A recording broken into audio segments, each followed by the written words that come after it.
We all know we're supposed to love our neighbor. But what about that neighbor?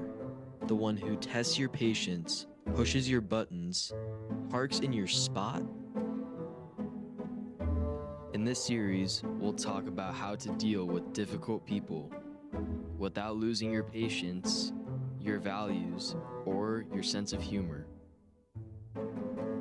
Because Jesus didn't say, love your neighbor unless they're annoying.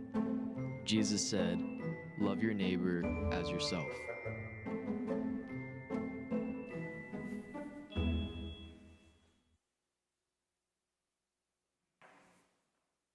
Welcome to the third week of our series called Love Your Neighbor, even that one. The one who pushes your buttons, the one who tailgates you down Tiburon Boulevard, the one who is always complaining about your yard, your trees, your security lights, your garbage cans, your everything, the one who steals your ideas at work. Yes, even that one. In this series, we're learning how to navigate the gauntlet of difficult, demanding, and troublesome people in our lives and still find joy and peace in spite of them. We're walking through 5 real-world struggles involving other people and how Jesus teaches us to respond with wisdom, grace, and love. And so far, here's the bottom line. Jesus wants us to love everyone. But that doesn't mean you can't set healthy boundaries, like we talked about last week. Your assignment from God is too important to let other people pull you down. You've been given a great gift. You've been entrusted with a great gift. God has ordained your future. But it's up to you whether you stay the course or allow others to hold you back. Loving your neighbor also doesn't mean letting them define who you are. As we discussed in the first week of the series, you don't need more approval from other people. You don't need more applause, more things to prove yourself worthy. You are already more than enough just as you are. And when you stop living for what other people think about you, you can start living for God's purposes and find greater happiness. Today I want to talk with you about a third type of struggle, human struggle. I want to talk with you today about when people pressure you. When I first came to St. Hilary, a little more than 10 years ago, I was fresh out of seminary, a new priest. I had bold dreams, big ideas to change the church. I was full of passion and excitement. I couldn't wait to get started. I reported at that time to the pastor of the church, a wise and much older man named Father Brown. He was known to be a good and wise and loving mentor. He had trained a lot of new priests in his day. But practically every time I came to Father Brown with a new idea, what if we tried this? What if we did that? I always got the same response. He would just look at me, smile, and say, no. One word, that's it. No discussion, no explanation, just no. It got to be so bad, I'd walk into his office and start opening my mouth, and he'd be shaking his head already. No, Roger, no, we're not going to do that. Not going to happen. Well, today I'm the pastor. Father Brown's at another church. He's doing well, and we get together about once a month or so for dinner, and we laugh about the old times together.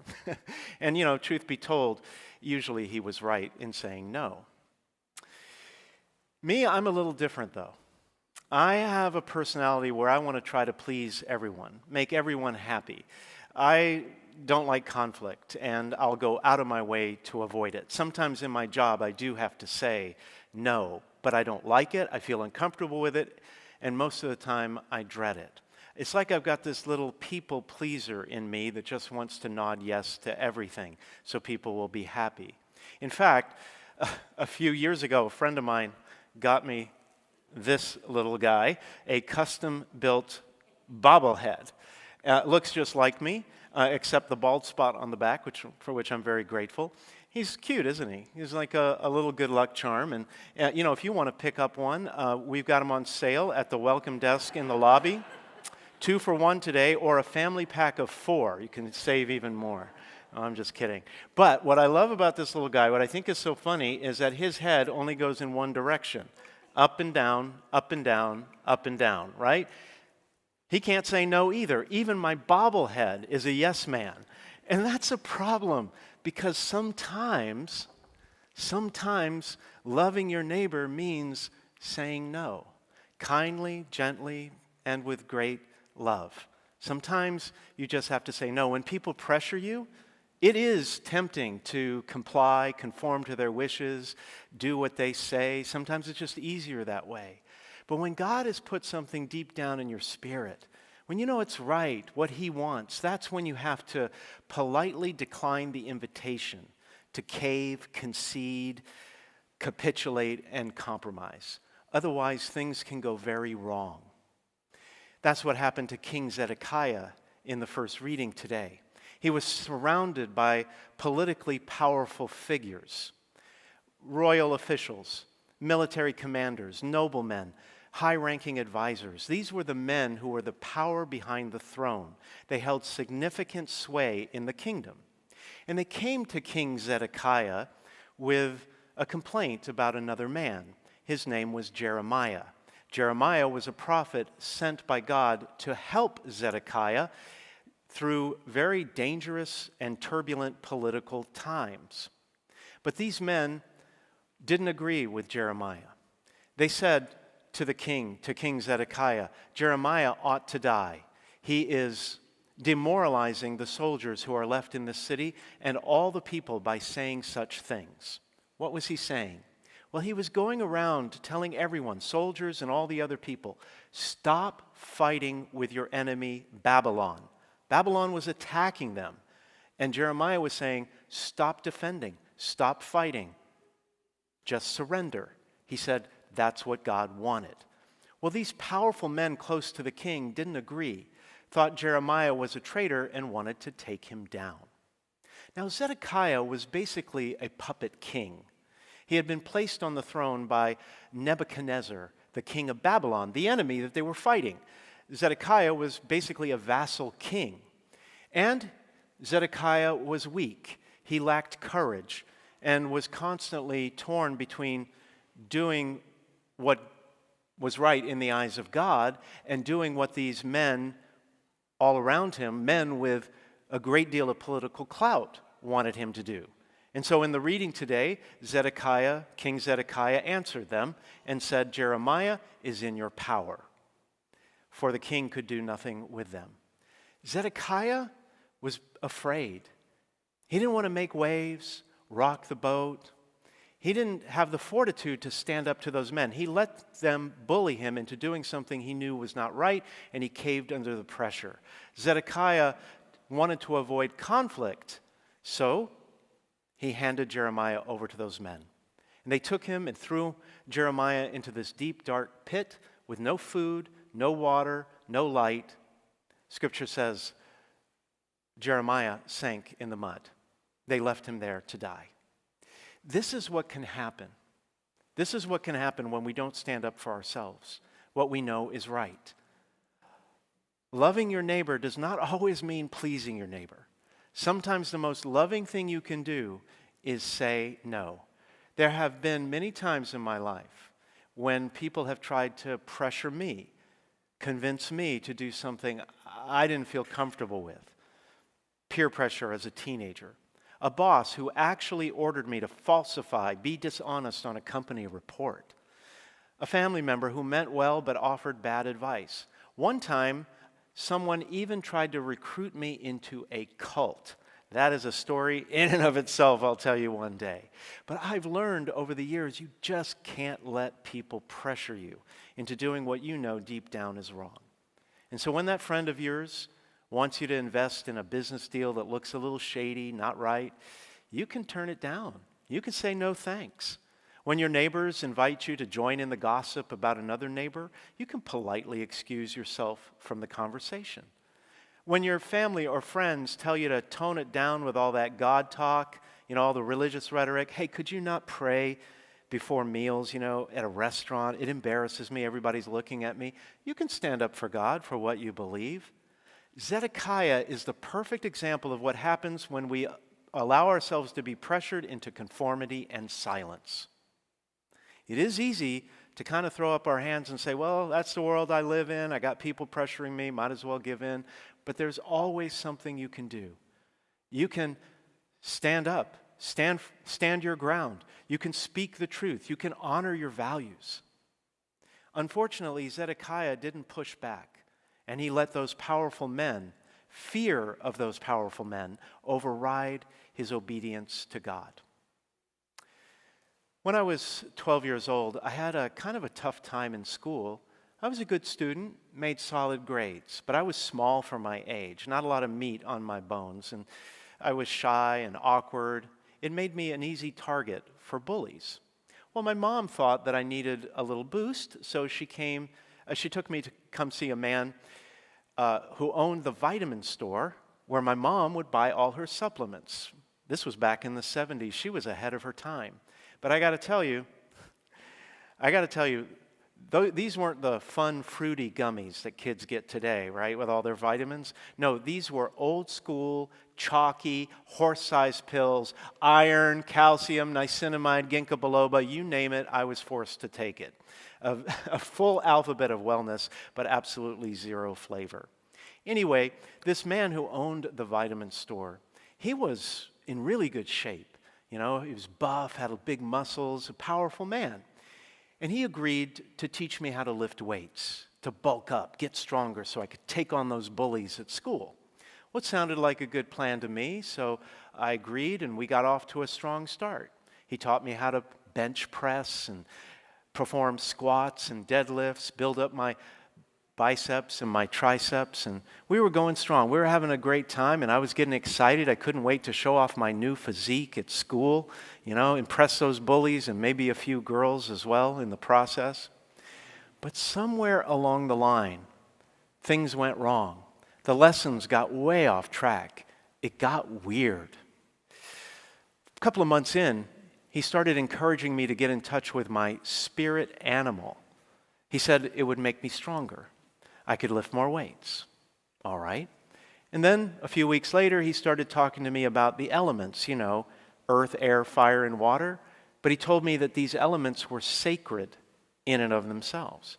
I thought, I never heard that in church. Doesn't quite sound right. But I listened respectfully.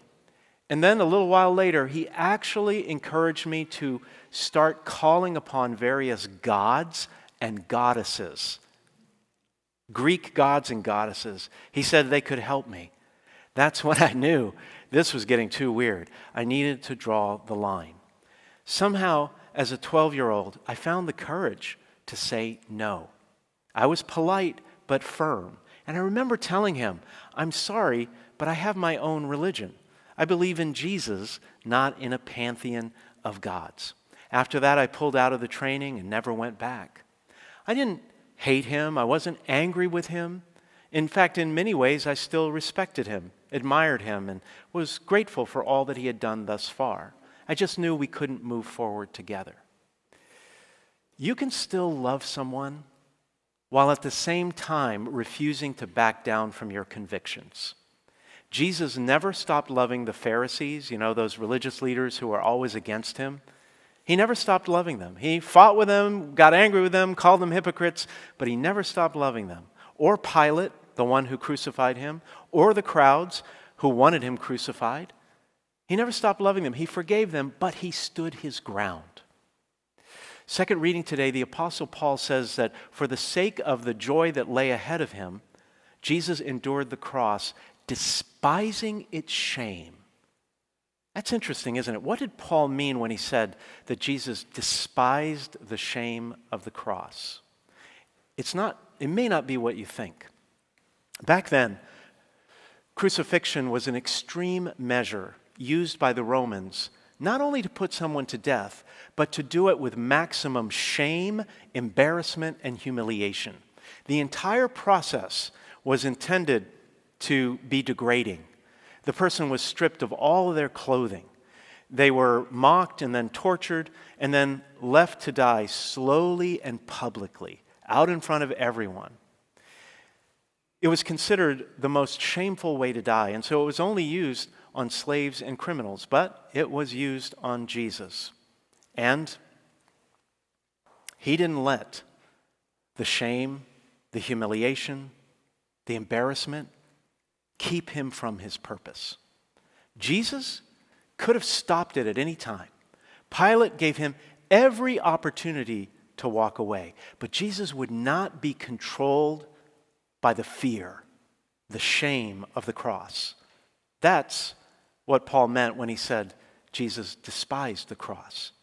He would not be pressured by the brutality, the shamefulness of crucifixion. He would not be pressured into walking away from what he had come to do. And because he stayed strong, you and I can walk free. In the gospel, Jesus today told his disciples, "Do you think I have come to establish peace on the earth? No, I tell you, but rather division." Now, Jesus did not intend the division. That's not what he wanted. But he knew that's what would happen. He knew making a choice for him would inevitably bring conflict among even the people closest to us, even within families.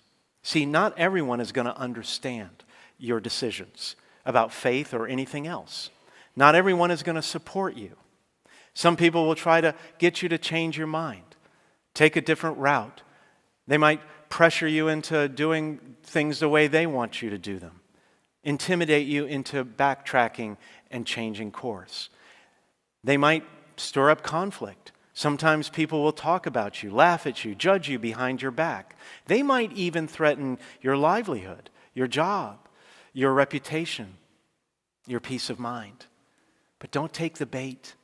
That pressure is not worth walking away from your purpose. Friends, you were not created to be a bobblehead, saying yes to everything just to keep the peace. You were created to fulfill your destiny. Love does not always say yes. Sometimes love stands tall. Love speaks truth. Love points the way forward.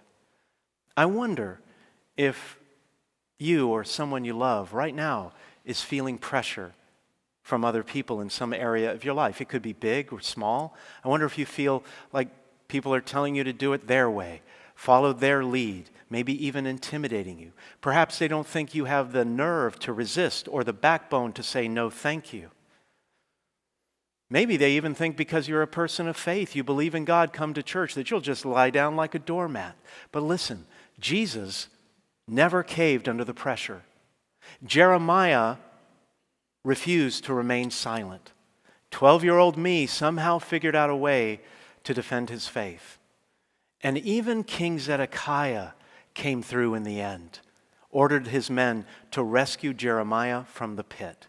He did the right thing, and by the grace of God, so can you. You don't have to argue with other people. You don't have to fight with them or justify your position.